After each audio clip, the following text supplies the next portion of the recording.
All right, folks, what is going on? Back with another video. Hey, man, I want to thank everyone who has subscribed, comment on a video recently.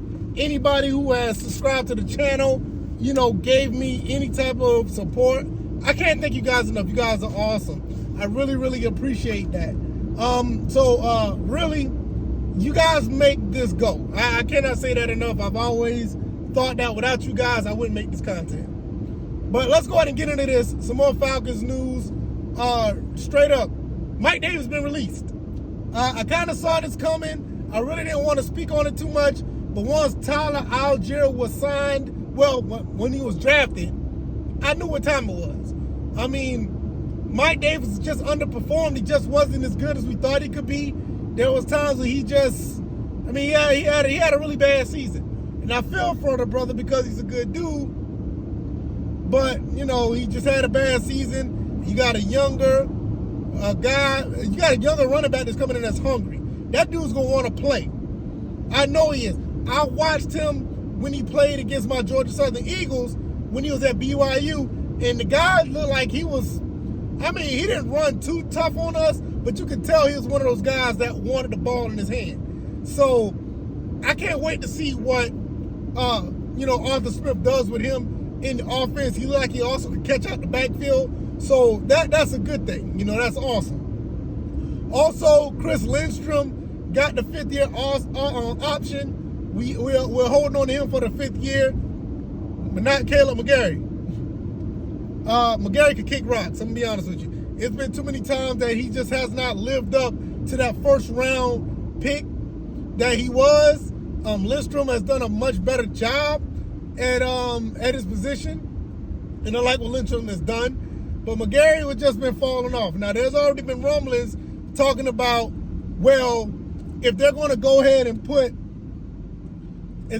what they're probably talking about, they're probably going to try to put Jalen Mayfield over to that spot, the right tackle. I don't know how I feel about that. I know that's his original spot, but I don't know how that's going to play out because you still got another year.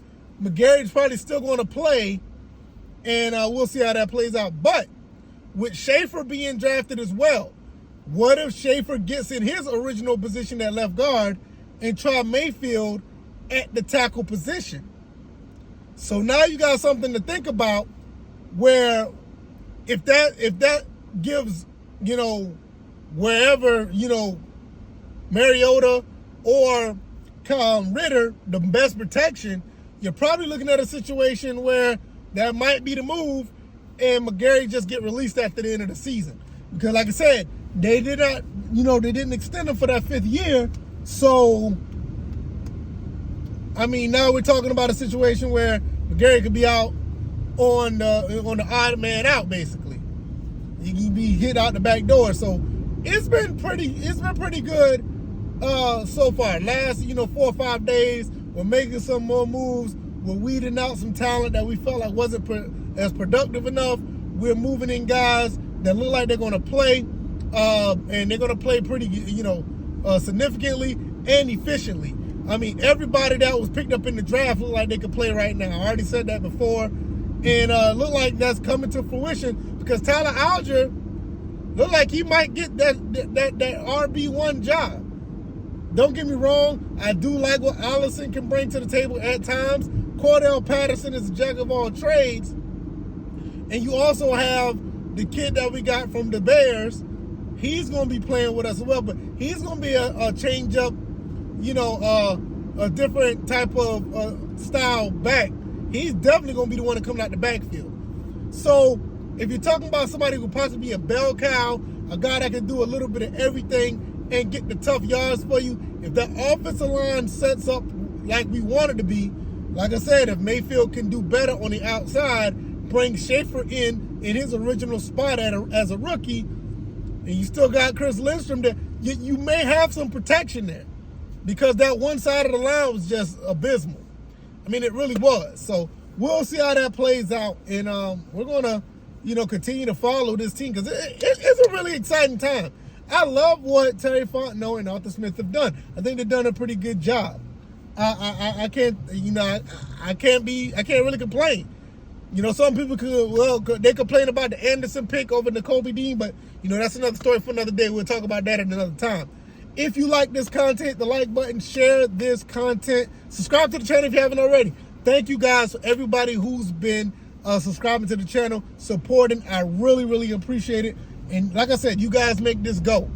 You know, I love my Falcons. I love my Georgia Southern Eagles. That's the teams I talk about over here. But your feedback makes this grow. It really does. I can't thank you guys enough. Also, I will be back, you know, every morning, 9 a.m., First and Frame Rate Show podcast. You can find that on all podcast platforms. And it will be on YouTube and Rumble. All right, I'm going to go ahead and get home and get ready and get everything set up for the podcast to get ready to record that for the night. And I'll see you guys in the next one. All right, y'all. Y'all take it easy. Y'all be blessed. Peace.